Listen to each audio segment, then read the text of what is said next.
Mesdames, Messieurs, bon dimanche. Après une année de crise, de tumulte, le choix d'un chef et son départ fracassant juste avant Noël, le Parti libéral du Québec a un nouveau visage depuis le 13 février. De son propre aveu, Charles Milliard fait face à l'un de ses plus importants défis, reconstruire son parti, regagner la confiance des électeurs et surtout mener ses troupes vers la victoire aux prochaines élections. Je l'ai rencontré dans nos bureaux à Montréal. Charles Milliard, bonjour. Bonjour.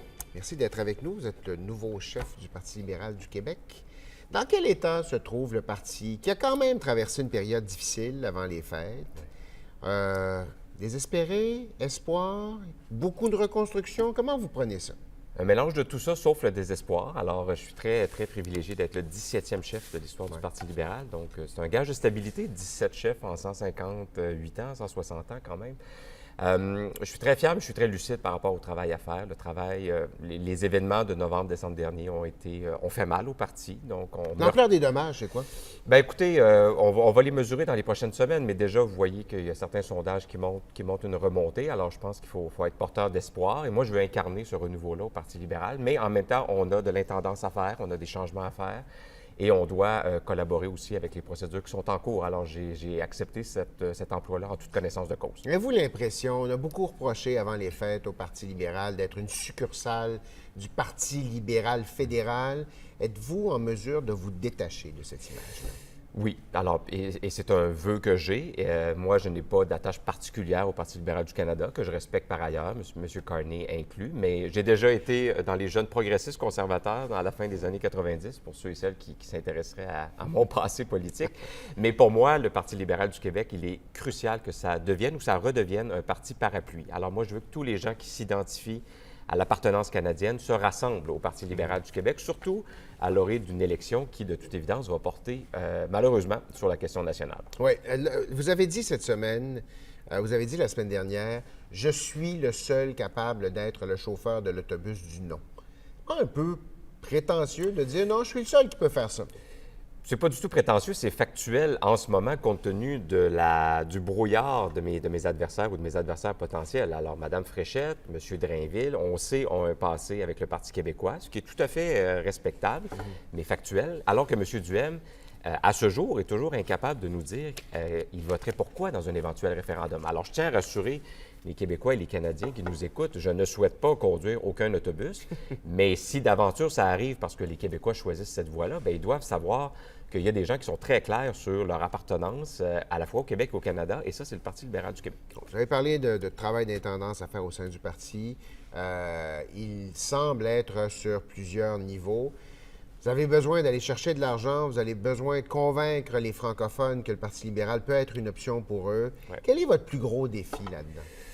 Bien, écoutez, le plus gros défi, c'est de bâtir l'équipe et c'est de se faire connaître. Alors, évidemment, on peut difficilement demander à quelqu'un de représenter le renouveau en politique et de ne pas avoir 20 ans d'expérience. Alors, moi, j'arrive du milieu de la santé, du milieu économique, du milieu de l'enseignement et je veux faire connaître à la fois ma personnalité, ma plateforme et mon équipe. Je vous prédis qu'il va y avoir des surprises dans la nouvelle équipe libérale.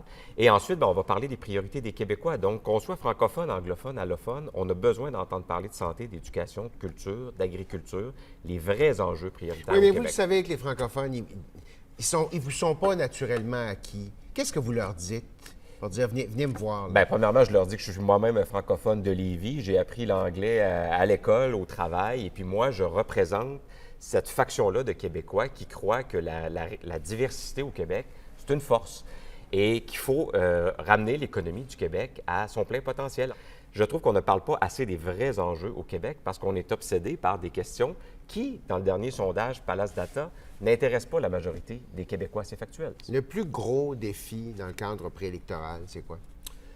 Le plus gros défi, je vous dirais, c'est d'essayer de recadrer les enjeux prioritaires au Québec. Comment on va ramener le Québec à bon port au niveau de la santé, de l'éducation, de nos secteurs primaires aussi.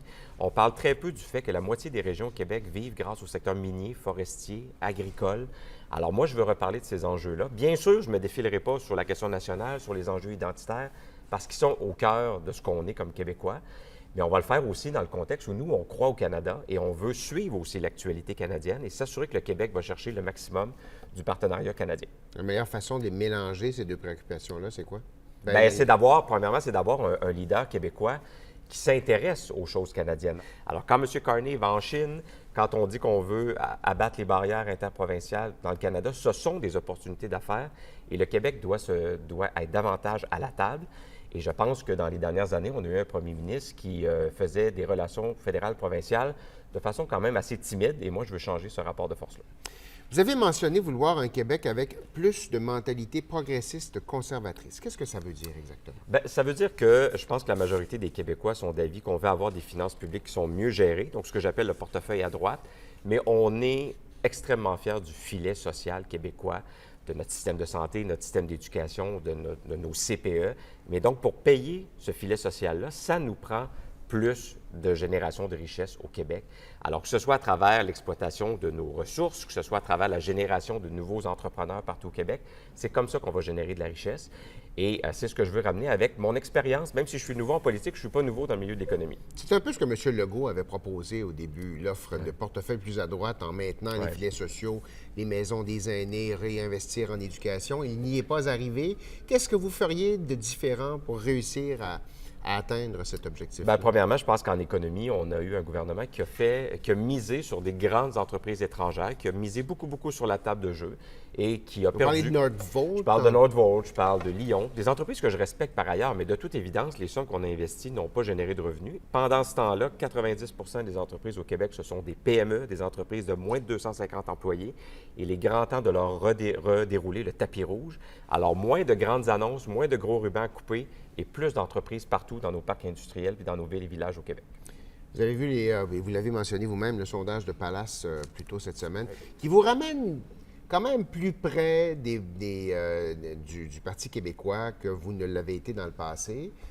Il y a clairement des gens qui étaient intéressés par le PQ qui vous regardent. Vous leur dites quoi, ces gens-là, qui ont peut-être un penchant un peu plus souverainiste, ce qui n'est pas votre cas, visiblement. Oui, non, visiblement. Mais à ce stade-ci, moi, je ramène, et là, ça pourrait faire l'objet d'une autre entrevue, mais je ramène un certain nationalisme aussi au Parti libéral du Québec, c'est-à-dire qu'on est fiers d'être Québécois. Oui, nous, on croit à l'ensemble canadien. Ça ne veut pas dire qu'on n'aura pas des arguments à l'occasion, mais cette notion-là que le Parti libéral du Québec est un fier parti québécois dans le terme du nom commun, c'est ce que je veux ramener au parti. Alors, je demande aux caquistes, aux conservateurs, aux péquistes qui ne souhaitent pas nécessairement un référendum de prêter oreille à ça et ça sera à moi de les convaincre dans les prochaines semaines. Contre qui vous souhaitez vous frotter? Est-ce que c'est Mme Fréchette ou M. Drainville? Ah ben c'est pas à moi à non, faire ça. mais qui vous préféreriez? J'ai aucune préférence. Les deux sont porteurs du même bilan. Alors, on aura l'occasion de discuter de ça. En politique, on n'efface pas. Hein.